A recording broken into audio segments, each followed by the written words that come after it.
오늘 율법교, 기적교가 아닌 기독교입니다라는 제목으로 하나님의 말씀을 나누겠습니다. 여러분, 우주전쟁이라는 책 또는 영화 들어보셨죠? 예전에 그 화성에서 온 외계인들이 지구를 침공하는 그런 내용으로 영화가 있었는데요. 유명한 영화고 또 소설입니다. 여러분들 한 번쯤은 보셨을 겁니다. 그 책 또는 그 책을 쓴 사람이 조지 웰스라는 사람인데, 이 사람이 단편 소설도 많이 썼습니다. 그 중에 하나가 The Power of Love라는 단편 소설인데, 그 내용을 함께 이 시간에 잠깐 소개해 드리도록 하겠습니다. 그 책의 내용은 옛날 인도를 배경으로 하고 있습니다.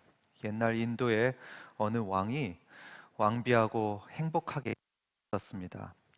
그런데 어느 날 너무나 사랑하던 그 왕비가 세상을 떠나고 말았습니다. 왕은 너무나 슬퍼했죠. 너무나 슬퍼해서 정성껏 왕비의 무덤을 마련해 주었습니다. 그런데 가만 보니까 이 무덤만으로는 부족해 보였던 것 같습니다. 자기 사랑에 비해서 이 무덤이 좀 부족하다 싶었던지 왕은 무덤 왼편에 자기를 상징하는 용사의 상을 세웠고요. 또 맞은편에는 왕가의 상징이었던 호랑이 상을 세워놓았습니다. 또 무덤 남쪽에는 호화로운 별장을 배치했고요. 북쪽에는 웅장한 성을 지었습니다. 이렇게 잘 갖춰진 무덤과 사방의 조형물들을 바라보면서 왕은 만족해했습니다. 흡족해하고 감탄했었죠. 그런데 시간이 점점 지나면서 왕의 눈에 한 가지 거슬리는 게 있었습니다. 한 가지 거슬리는 게 보였는데, 그게 뭐냐면 바로 무덤이었죠. 그 화려한 조형물들 중앙에 떡하니 자리 잡고 있는 왕비 무덤, 그게 어느 날부터 흉물스럽게 보이기 시작한 것입니다. 그래서 왕은 명령했죠. 여봐라, 저 중앙에 있는 무덤을 치워버려라 했습니다. 어처구니 없죠. 이런 걸 사자성어로 주객전도, 본말전도 이렇게 표현을 합니다. 중요한 것하고 사소한 게 뒤바뀐 상황을 말하는 것이죠. 본래 목적은 사랑하는 아내를 기리는 것이었습니다. 그런데 그게 가장 중요했는데 무덤 주변을 너무 멋지게 만들었습니다. 그러면서 그 본래 목적을 잊어버리게 되었죠. 그렇게 본래 목적과 중요한 게 사라지고 주변부만 남은 것, 그것을 주객전도, 본말전도다 이렇게 얘기를 하죠. 비슷한 일이 우리 생활에 종종 벌어지는 것을 우린 생각합니다. 예를 들어서 여러분이 잡채를 만들려고 그 재료를 사려고 마트에 갔는데요. 정작 당면은 사지 않고 이 야채들만 사가지고 오는 경우, 그런 경우가 가끔 누가 있는 것 같습니다. 또 에옷을 사려고 쇼핑몰에 갔는데 에옷은 안 사고 자기 옷만 많이 사가지고 오는 그런 경우도 있죠.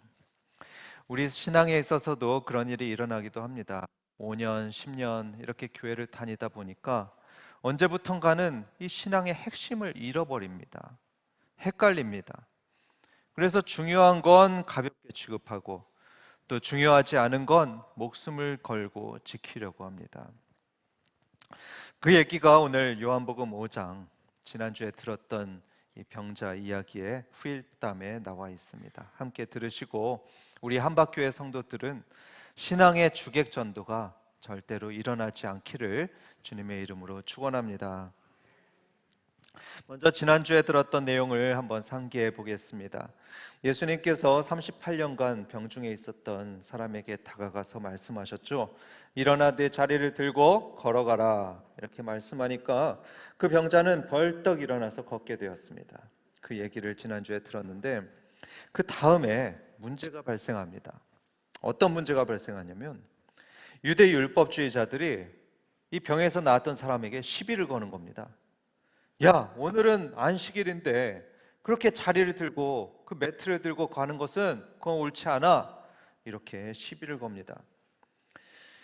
유대인들은 안식일에 조금이라도 무거운 것을 들고 가는 걸 이것을 삼가하게 했습니다. 금지했습니다. 왜냐하면 십계명에 보면 안식일에 아무 일도 하지 말도록 그렇게 규정되어 있는데요. 자기 자리를 들고 걸어가는 것은 일하는 것이다, 이렇게 간주했기 때문에 그것을 금지했던 것입니다. 그러니까 율법주의자들은 야, 너 자리 들었어? 그거 율법 위반하는 건데, 이러면서 이 병자에게 지적했던 것이죠. 그러니까 이 병자였던 사람이 대답합니다. 저를 치료해 줬던 사람이 이 자리 들고 걸어가라고 했습니다. 저는 그 말씀대로 했던 것뿐입니다. 그러니까 유대인들이 아주 격분을 합니다. 뭐? 어떤 놈이 그러라고 했어? 도대체 누구야? 누가 그런 말을 했어? 이러면서 아주 화를 냅니다. 그러니까 이 사람은 주눅이 들어서 이렇게 대답을 했죠. 모르겠습니다. 저는 그분이 누군지 전혀 알지 못합니다. 저도 처음 봤습니다. 그런데 이 일이 있고 하루 이틀 지났을 때였습니다. 이 사람이 성전에 갔는데요. 갔더니 거기서 예수님을 다시 만나게 되는 일이 생겨납니다. 예수님께서 먼저 그를 알아보셨습니다. 그리고 반가워하면서 말씀합니다. 이복에 이렇게 낫게 되었으니 다시는 죄를 짓지 말게. 더 심한 것이 생길 수 있다네. 네, 알겠습니다. 그랬는데요, 그 다음에 이 사람이 뭘 했냐 하면 유대인들에게 가서 고발합니다. 유대 율법주의자들에게 가서 자기를 고쳤던 사람이 바로 예수님이라고 고발하는 일을 하게 됩니다. 여러분, 얼마나 기가 막힙니까? 배은망덕도 이런 배은망덕이 또 있겠습니까? 16절에 보면 이런 설명을 하죠. 16절 보겠습니다. 그러므로 안식일에 이러한 일을 행하신다 하여 유대인들이 예수를 박해하게 된지라. 여러분, 이러한 일을 행했다. 그런데 예수님 무슨 일을 행했죠? 예수님 무슨 일을 했다고 이렇게 박해받게 됩니까? 38년 된 병자를 고쳤다는 것이죠. 38년간 옴짝달싹 못했던 그 고통 속에 있던 사람을 낫게 해서 마음껏 걷게 하고 새 인생 살게 했는데, 그거 가지고서 유대인들은 예수님을 박해하기 시작합니다. 왜 그럴까요? 그 이유는 그 선한 일을 다름 아닌 안식일에 했기 때문이다 합니다. 왜 일하지 말아야 되는 안식일에 그렇게 치료 행위를 하는 거야? 이렇게 유대인들이 시비를 건 거죠. 그래서 그렇게 안식일을 범했다는 이유로 예수님을 박해하기 시작하는데요, 이때부터 유대인들은 예수님을 호시탐탐 노리면서 결국엔 예수님을 십자가에 못 박아 죽입니다.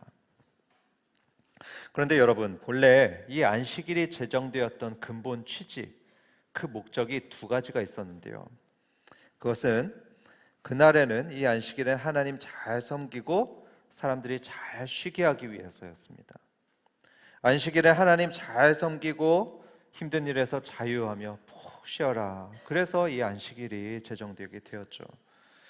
그래서 유대인들은 처음에는 이 취지를 잘 살려서 안식일에 어떻게 하면 잘 쉬면서 하나님께 예배도 잘 드릴 수 있을까, 이것을 고민했습니다.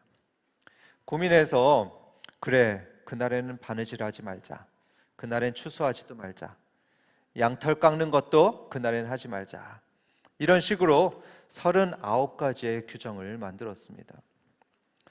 그렇게 미시나 경전에는 안식일에 이거 하지마 저거 하지마 이런 39가지의 규정이 담기게 됐는데요, 그 목적은 모두 이 두 가지였습니다. 하나님 잘 섬기고 사람들이 쉬게 하기 위해서였죠. 그런데 이 세월이 지나다 보니까 어느새 이 규정들이 본래 취지를 다 삼켜버렸습니다. 율법주의자들이 이 규정들 하나하나를 가지고 사람들을 정죄하고 올죄기 시작했죠. 묶어버렸습니다. 그걸 안 지키는 사람은 우상 숭배자 취급을 했죠. 그리고 유대인으로 아예 여기지도 않았습니다. 근데 웃기는 게 뭐냐면요, 안식일에 자기 집 양이 구덩이에 빠졌다? 그러면 그 양을 꺼내줬습니다. 꺼내가지고 살려주는 건 다들 했죠. 안식일에 자기 집 나귀가 목말라 했다? 그러면 나귀 풀어가지고 냇가에 데려가서 물 먹였습니다.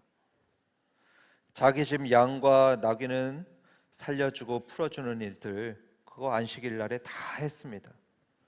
그런데 예수님께서 자그마치 38년이나 병으로 신음하고 고통했던 사람을 풀어줘서 자유롭게 해준 거 가지고 이 율법주의자들이 시비를 걸고 있는 겁니다. 예수님이야말로 이 안식법 그 취지를 잘 살렸던 분이죠. 그래서 사람을 살려줬고 안식일에 선도 행했는데 너 안식일에 이랬어. 너 안식일에 치료 행위를 한 거야. 이렇게 사람들은 시비를 걸고 심지어는 죽일 생각까지 하게 되었습니다. 이게 율법주의죠. 근본 취지를 버리고 목적을 버리고 법조문만 갖고서 정죄하는 그런 율법주의인 겁니다. 이 율법주의가 예수님을 죽였고요. 그 이후로 2000년의 기독교사 동안 끊임없이 많은 사람들을 정죄하고 죽였던 것이 이 율법주의였습니다. 여러분, 이 율법주의에 빠지지 않도록 주의해야 됩니다. 특별히 신앙생활도 오래 하신 분들, 그리고 성경 지식이 많으신 분들, 이런 분들이 율법주의에 빠지기 쉬운데요. 그렇기 때문에 저를 포함해서 신앙생활 오래 하시고 또 성경 좀 아신다는 분들은요, 율법주의에 빠지지 않도록 정말로 주의하셔야 됩니다. 이 율법주의에 빠지면 자기의 지식과 경험을 가지고 남을 정죄하는 데 익숙합니다. 남을 판단하는 데 익숙해요. 자기 기준과 전통을 절대화해서 다른 것들은 다 죽이려고 하는 그런 무서운 게 이 율법주의입니다. 비유하자면 이 율법주의는 영적인 암입니다. 우리 영에 암덩어리가 생긴 것입니다. 이런 암이 생기면 그 사람은 구원의 감격 그거 사라집니다. 구원의 기쁨 사라지고요, 예배 감격 사라집니다. 하나님을 사랑하는 마음, 또 이웃을 사랑하는 마음 그거 사라집니다. 대신 뭐만 남을까요? 자기 자랑만 남죠. 자기 의, 자기 교만만 남게 됩니다. 못마땅해하는 마음, 또 찡그린 얼굴만 남게 됩니다. 그러면요, 자기 신앙도 죽고 다른 사람도 죽이는 겁니다. 심지어는 하나님의 아들도 죽였습니다. 그렇지 않습니까? 이렇게 법 따지고 전통을 따지던 율법주의자들이 하나님의 아들 그 예수님을 죽였던 사람들입니다. 이렇게 율법주의에 빠지는 건 영적으로 대단히 무서운 중병에 걸리는 것입니다. 우리 한박교회는 고신교단에 속한 교회인데요. 우리 고신교단은 정말로 하나님의 말씀대로 살려고 그렇게 애쓰는 정말 좋은 교단입니다. 일제 때는 이 말씀에 순종해서 정말 목숨을 걸고 죽음도 불사하며 신사참배도 거부했던 그런 좋은 전통, 좋은 역사를 가지고 있는 교단인데요. 그렇기 때문에 우리는 더 주의해야 되죠. 율법주의에 빠지면 안 됩니다. 예를 들어서 지금은 우리가 이 앞에 드럼도 있고요, 또 기타도 치고 그러는데요. 이전에 예배할 땐 그러지 못했습니다. 이전엔 드럼이나 기타 이런 거 못 썼던 적이 있었습니다. 왜 그랬을까요? 세속적이라고 그렇지 않은 거죠. 그래서 드럼 넣는 문제 때문에 싸운 교회들이 여럿 있었다고 제가 들었습니다. 또 어떤 교회는 복음성가 못 부르고요, 찬송가만 불러야 했습니다. 왜 그랬을까요? 세속적이라고 그런 거죠. 하지만 여러분들 아십니다. 사실 찬송가 멜로디도요, 16세기 유럽에서 또 18세기 미국에서 사용되었던 세속적인 멜로디가 여기 사용돼 있죠. 이런 모습들 때문에 우리 교단은 아쉽게도 고리타분하다는 말을 종종 들어왔습니다. 근본보다 형식에 집착했기 때문에 그랬던 것이죠. 하나님의 교회는 역동적이어야 됩니다. 또 새 노래가 풍성해야 되고 사랑이 넘쳐야 되는데 율법주의에 빠지면 침체됩니다. 다툼만 무성하게 됩니다. 사람을 대할 때도 마찬가지죠. 사람을 대할 때도 사랑을 잃어버리고 율법주의에 빠지면 안 됩니다. 한번 자녀 양육하는 거 생각해 볼까요? 자녀 양육하는 거 생각해 보면 우리는 자녀들을 사랑하기 때문에 교육시키고 양육합니다. 여러분 그러시죠? 자녀를 사랑하기 때문에. 그런데 여러분 훈육하다 보면 어떻습니까?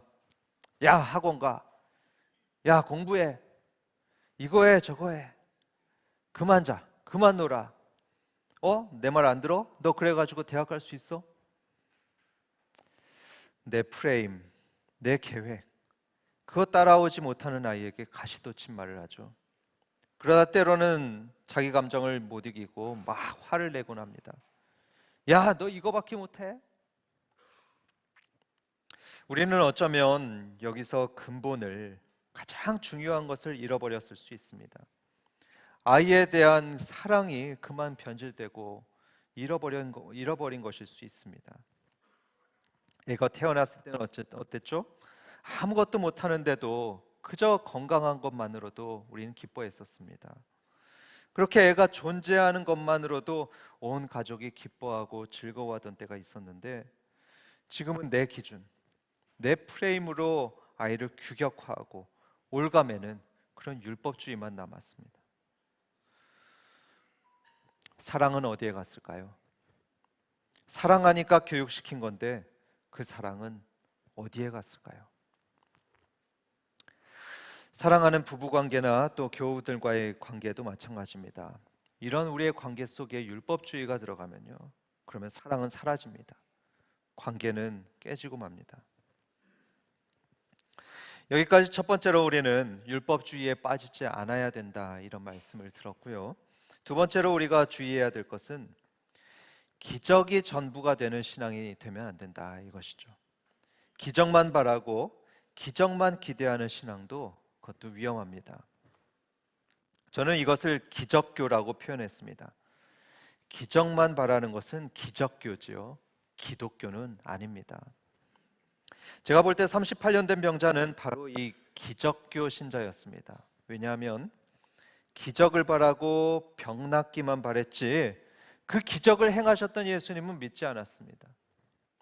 기도 응답받고 건강하게 되고 나니까 이젠 자기가 살겠다고 예수님을 배반하고 버립니다. 저를 낫게 했던 사람은 예수입니다. 저 예수가 율법을 어겼습니다. 이렇게 고발했습니다. 어떻게 이럴 수 있을까요? 우리 속에 이상한 마음이 들 수 있는데, 여러분, 이게 그렇게 이상하거나 놀랄 일이 아니고요. 사실은 이런 사례가 굉장히 많이 있습니다. 우리 주변에도 굉장히 많이 있고 어쩌면 우리 자신도 그렇습니다. 저희 친척 한 분은요, 제발 살려만 주시면 제가 교회 가고 예수님 믿겠습니다, 이렇게 울면서 기도했던 분이 있는데, 기적적으로 병이 낫고 보니까 교회 안 갑니다. 믿질 않습니다. 여러분, 의심하고 믿지 않기로 작정한 사람은요, 어떤 기적이 일어나도 절대로 못 믿습니다. 지난번 이 책 소개해드린 적이 있었는데요, 오늘날에도 기적이 일어난다, 이 책입니다. 이 책에 보면 수많은 사람들이 하나님의 기적들을 경험했던 그 기록들이 수만 가지가 나옵니다. 그런데 이 책 마지막에 써놓은 말이 이겁니다. 표적이 사람을 변화시키지 못한다. 표적이 사람을 회심시키지 못한다. 이렇게 써놨습니다. 그렇습니다. 바로 눈앞에서 표적이 일어나고 기적이 일어나도 많은 사람들은 그래도 예수님 못 믿고, 그래도 예전에 짓던 죄를 또 짓습니다. 그래서 우리는 기적에 너무 과도한 관심을 가질 게 아닙니다. 기적만이 아니고요, 병이 낫거나 취업에 성공하거나 재정 문제가 해결되는 그런 하나님으로부터 오는 선물에만 관심 갖고 그것만 바라고 있다면, 그건 마치 퇴근하는 아버지 그 손만 바라보는 아이와 같다고 할 수 있습니다. 아버지 손에 선물이 있으면 환영하고 선물이 없으면 아버지도 외면하는 그런 아이가 있다면 좀 곤란하겠죠? 만약에 계속 그런 식으로만 커간다면 그것은 문제가 있을 겁니다. 그래서 여러분, 교회에 와서 예배하고 또 기도할 때마다 늘 하나님의 손에 있는 그 축복, 그 건강, 그 성공, 그것만 생각하고 바란다면 그것은 기적교입니다. 번영신학을 따르는 것이고요, 신앙의 핵심을 잃어버리는 그런 우를 범하게 되는 것입니다. 그래서 사랑하는 성도 여러분, 오늘 설교 제목처럼 우리는 법만 따지는 율법교도 말고요, 축복과 기적만 바라는 기적교도 말고 우리는 기독교가 되어야 합니다. 기독교가 되어야 되는 거죠. 기독교가 그럼 뭘까요? 기독교는 예수님을 믿는 것입니다. 기독교는 예수님을 믿는 것이에요. 기독할 때 이 기독은 크리스토를 한자로 음역한 것입니다. 그러니까 기독교는 크리스토를 믿는 교라는 거죠. 영어로도 기독교가 뭐냐면 크리스처너티에서 여기에도 크라이스트가 들어있죠. 그러니까 기독교는 뭐니 뭐니 해도 예수 그리스도가 중심이 되는 종교입니다. 우리는 예수님을 믿고 예수님이 중심이 돼야지, 이 예수님은 제쳐두고 자꾸 율법, 규정, 전통 그거 지키나 안 지키나 그것만 바라보고, 아니면은 교회 다녀서 건강해지고 돈 많이 벌고 성공하는 것만 바라고 있다면 그거는 주객이 전도된 것이죠. 본말이 전도된 것입니다. 사이드 메뉴만 보는 것입니다. 마치 주변의 화려한 조형물 때문에 그래서 왕비의 무덤을 치워버렸던 그 왕처럼 우리도 율법과 세상 축복에 온통 마음이 뺏겨서 그래서 예수님 버리고 예수님 잃어버리면 안 되는 것입니다. 우리는 기억해야 됩니다. 기독교는 율법이나 기적보다도 길이요 진리요 생명이신 예수 그리스도를 바라보고 예수님만 믿는 종교입니다.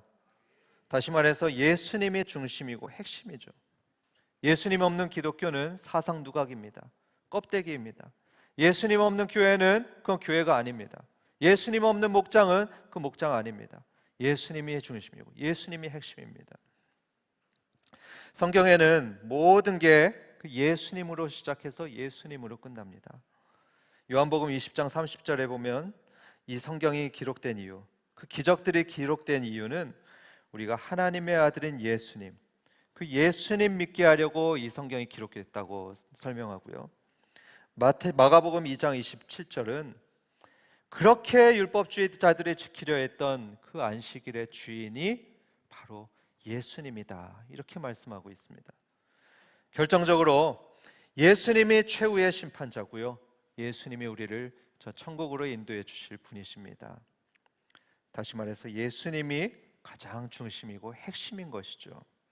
예수님이 우리 인생과 우리 역사의 중심이 되시는 분이십니다. 그렇기 때문에 성도 여러분, 우리 신앙은 단순하게 생각하면 되는데요, 예수님으로 충만하면 됩니다. 예수님으로 충만하면 그게 신앙입니다. 부활이고 생명이며 우리의 선한 목자와 인도자가 되시고 우리를 사랑하시는 하나님이시오 평화의 왕이신 이 예수님으로 우리의 영이 충만하면 우리의 인생 어떤 문제라도 우리가 감당하지 못할 문제가 없습니다. 다 감당할 수 있습니다. 예수님으로 충만할 때 말이죠. 그렇기 때문에 지금 내 문제가 너무나 크게 느껴지고 그것 때문에 내 평안을 잃어버리고 밤잠을 설치고 있다면, 그렇다면 어쩌면 우리는 예수님으로 충만하지 못하기 때문일 수 있습니다. 예수님으로 충만하지 못하기 때문에 그렇게 평안을 잃고 밤잠을 설치는 것이죠. 그렇기 때문에 우리는 예수님으로 충만해져야 됩니다. 예수님으로 충만해지시기 바랍니다. 우리가 예수님으로 충만하기만 하면요, 우리는 바위같이 큰 문제도 콩알 같은 문제로 다룰 수 있습니다. 사자굴에 들어가더라도 다니엘처럼 평안하게 누워 있을 수 있고요, 아무리 어려운 문제도 내주하시는 예수님, 그분께서 주시는 지혜로 우리는 넉넉히 헤쳐나갈 수 있습니다. 그렇기 때문에 우리는 예수님으로 충만해져야 됩니다. 제 얘기를 하나 말씀드리도록 하겠습니다. 제가 사실은요, 율법주의적인 성향을 가지고 있는 사람입니다. 좀 까탈스러운 면이 있는데요, 좋게 말하면 세심한 거고 나쁘게 말하면 좀스러운 데가 있습니다. 아내한테 이렇게 해라 저렇게 해라 막 얘기하고요, 그거 안 되면은 내가 3번이나 말했는데 아직도 안 되고 있다고 그렇게 말하는 까탈스럽고 좀스러운 사람이 바로 접니다. 그런데 제가 안 그럴 때가 있는데요, 그게 언제냐 하면 첫 번째로는 얻어먹어야 될 때 그렇습니다. 맛있는 거 얻어먹어야 되니까 그때는 잠시 좀 조용합니다. 두 번째로 또 어떤 경우냐면 예수님으로 충만할 때죠. 예수님으로 마음이 충만하고 제 생각이 충만해서 예수님이 저를 다스릴 때에 그때는 아내에게 이래라 저래라 안 합니다. 아내가 못하는 거 보면 제가 하고요, 뭐 잘못된 거 있어도 뭐 그럴 수도 있지, 예수님으로 충만할 때 그러는 것을 저도 발견하게 됩니다. 그렇기 때문에 예수님으로 충만한 건 마음과 영이 용광로처럼 되는 것이다 할 수 있습니다. 마치 용광로 같이 뜨거운 거라서 예수님으로 충만하면 우리의 율법적인 태도들 다 녹아지고요. 남을 미워하는 마음 다 녹아버리고 세상 것 누리지 못해서 불평하는 마음 그거 다 녹아버립니다. 대신 속에서 뜨거운 사랑이 흘러나오고요. 웬만하면 다 관용하고 다 품어주고 감사와 기쁨과 평안이 충만하게 됩니다. 그렇기 때문에 우리 한박교회 성도들은 예수님으로 충만하게 되길 바랍니다. 예수님으로 충만해서 저는 예수님으로만 만족합니다. 비록 내가 좀 가난하고 내가 몸은 좀 아프고 여전히 고난 가운데 있지만 왕이신 예수님 나를 위해서 이 땅에 오셨고 나를 구원해 주신 것만으로도 그 구원만으로도 감사합니다. 이렇게 고백할 수 있는 저와 한박교회 성도들 다 되시기를 주님의 이름으로 축원합니다.